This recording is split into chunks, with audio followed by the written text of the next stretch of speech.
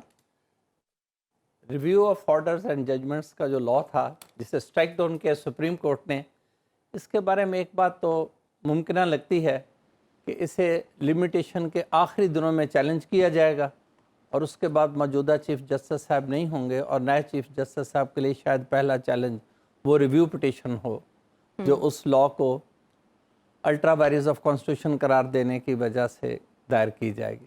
ایک بڑا چیلنج یہ بھی نظر آ رہا ہے. دوسری بات یہ کہ دو ترجیحات دونوں آئینی ہیں, انتخابات یا ڈیلیمیٹیشن, نئی حلقہ بندی اس سینسس کے تابع. اگر اس سینسس کے تابع حلقہ بندی ہوتی ہے اور انتخابات کو مؤخر کیا جاتا ہے تو پھر منیمم پیریڈ 6 to 7 months کا ہے جو سبھی دوست پریڈکٹ کر رہے ہیں. اگر سپریم کورٹ ان ترجیحات کو چینج کر دیتی ہے, کوئی ایک چیلنج آئے گا ضرور, آئی اینٹیسپیٹ کہ ان ترجیحات کو تبدیل کیا جائے, کیونکہ آپس میں کہیں ان کی ترجیحات کو پرائورٹائز کانسٹیٹیوشن میں نہیں کیا گیا. 90 دن میں انتخابات ہونا لازم قرار دیے ہیں, چونکہ اس حکومت نے خود ایک آئینی شک کا سہارا لے کے امکان پیدا کر دیا ہے کہ الیکشن 60 دن کی بجائے 90 دن میں ہوں, ورنہ الیکشن اب بھی 60 دن میں ہونے میں کوئی امر مانے نہیں ہے. کون سے شک کا سہارا, آپ کس کی بات کر رہے ہیں؟ کہ اسمبلی کو 2 دن پہلے ڈیزالو کر دیا اور 90 ڈیز میں الیکشن چلے گئے. یہ بھی ایک بس ٹھیک ہے, ایک ایڈوانٹیج لیا انہوں نے. اب بھی اگر الیکشن کمیشن چاہے تو 52 دن میں انتخابات ممکن ہیں, وہ غیر آئینی نہیں ہوں گے. سپریم کورٹ کے پاس یہ ایشو اگر آتا ہے تو سپریم کورٹ کو اس پہ ایک واضح فیصلہ کرنا پڑے گا ترجیحات کا, اور شاید اس انداز میں جو اسمبلیز ڈیزالو ہوئی ہیں شاید کسی وقت سونر اور لیٹر سپریم کورٹ خود اس نتیجے پہ پہنچے کہ ان آئینی شکوں پہ دوبارہ غور کیا جائے کہ آربیٹری اور بالکل ہی انفیٹرڈ ڈسکریشن چیف منسٹر کی کہ جب چاہے پروونشل اسمبلی ڈیزالو کر دے اور پی ایم کی جب چاہے نیشنل اسمبلی ڈیزالو کر دے. اس کا نتیجہ یہ نکلا ہے کہ 2 کرائسس پیدا ہوئے ہیں. پہلا کرائسس پنجاب اور کے پی نے فیس کیا ہے کہ اب کم از کم دونوں صوبوں میں 1 سال تک غیر نمائندہ حکومتیں رہیں گی, اور غیر جانبدار وہ ہیں یا نہیں ہیں یہ سوال نہیں ہے, یہ امر یقینی ہے کہ وہ غیر نمائندہ ضرور ہیں. منتخب حکومتوں سے دونوں صوبے محروم ہیں. اسی طرح سے یہ انتظام کہ 90 دن میں بعد انتخابات کروانے, اب 1 دن پہلے اسمبلی ڈیزالو کر دیں, کوئی ریزن نہیں ہے, کوئی کاز نہیں ہے, آپ خود سے غیر نمائندہ حکومت کو طول دینے کے لیے تیار بیٹھے ہیں اور اس طرح سے کھیلتے ہیں کہ سندھ والے جو بڑا یقین کرتے کہ ہم آئین کی ایک شک سے بھی ادھر ادھر نہیں جائیں گے، ایک دن بھی نہیں جائیں گے، آخر انہوں نے بھی وہی کیا جو سب چاہتے اچھا، تھے۔ سی سی آئی کے فیصلوں پہ کیا الیکشن کمیشن کوئی غیر متوقع رد عمل دے سکتا ہے؟ کس کے فیصلوں پہ؟ سی سی آئی، کونسل آف کامن انٹرسٹ۔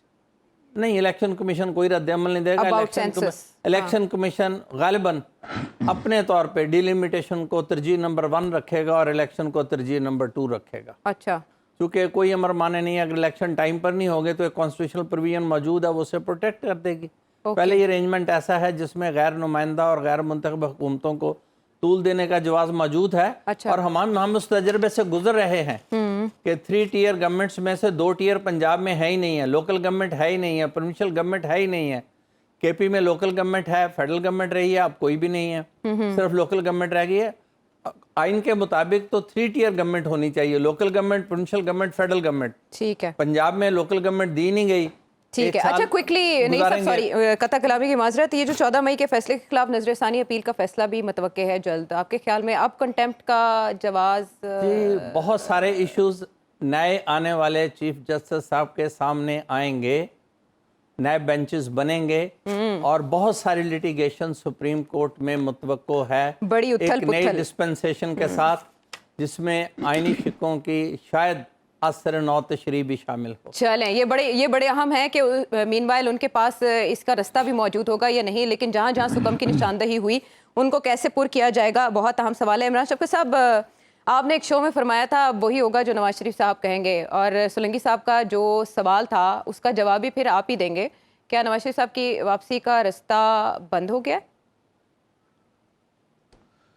اچھا، مجھے اس طرح نہیں لگ رہا، کیونکہ جتنے بھی اقدامات ہوئے ہیں وہ تو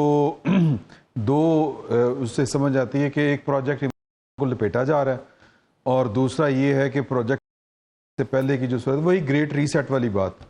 تو آپ دیکھیں کہ وہ ریویو ججمنٹ کے اوپر جو فیصلہ آیا تھا سپریم کورٹ کا، وہ کیا تھا یا کیا ہے، اس کے باوجود پارلیمان نے وہ 62 والی جو ہے وہ ترمیم کی ہوئی ہے اس میں، تو ان کو تو فرق نہیں پڑتا۔ یہ سارے جتنے بھی کام ہوئے ہیں یہ ان کو واپس لانے کے لیے ہیں، اور ان کا یہی مطالبہ تھا کہ جو کچھ کیا گیا تھا ان کو انڈو کر دیں، ریورس کر دیں۔ ہم تو آپ سے کچھ اس سے زیادہ کوئی اور کسی سے فیور مانگ نہیں رہے۔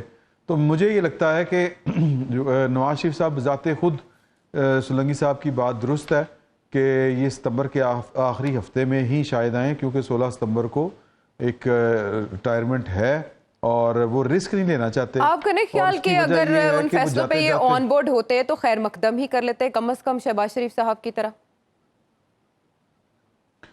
نہیں، یہ کیوں، آپ کو کیوں لگتا ہے کہ ہر چیز کے لیے ہر بندے کا خیر مقدم کرنا ضروری ہے؟ وہ سٹیک ہولڈر ہیں، مشاورت دبئی میں کہاں ہوتی رہی، کون کون کرتا رہا عمران شفقت صاحب؟ اور یہ جو ہے نا، دیکھیں ان کی خبریں تو تھیں، وہ پتہ نہیں وہ ٹھیک بھی تھی کہ نہیں ٹھیک تھی، وہ کیا خبریں تھیں۔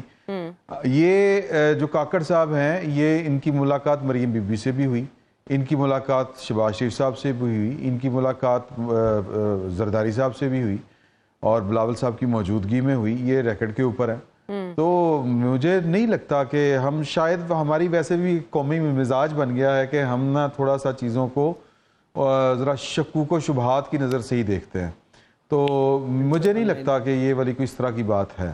اچھا، یہ سب وہ کیا کہتے ہیں، سیم پیج کے اوپر ہے، سب سیم پیج پہ ہیں، یہ بہت خوش آئند ہے اگر پاکستان کے نواز مسائل شریف کے صاحب لیے کے خلاف کیا ہوا ہے ان کے، آپ دیکھیں نا، تو حق میں کیا ہوا ہے؟ کچھ کوئی چیز، کوئی ایک سنگل حق میں بتا تو رہا ہوں آپ کو کہ ترمیم ہوئی ہے، حق میں یہ پارلیمان نے جتنے قوانین منظور کیے تھے انہی کے لیے کیے ہیں، اور میرے لیے کیوں گئے؟ نہیں رک کیوں گئے عمران شفقت صاحب؟ وہ آتے آتے رک کیوں گئے؟ 16 ستمبر نہیں، وہ دیکھیں اسی پروگرام میں ہم بیٹھ کے کہہ رہے ہیں، باتیں یہ کر رہے ہیں، ڈسکس کر رہے ہیں، اور پہلے دن سے کر رہے ہیں کہ یہ 16 ستمبر یہ جو ہیں کہ ہوتے ہوئے آنے کا رسک نہیں لینا چاہتے۔ چلیں ٹھیک ہے، اکتوبر میں عطر کاظمی صاحب جب چھیڑا کرتے تھے راگ، اب راگ جو ہے وہ بدل چکا ہے۔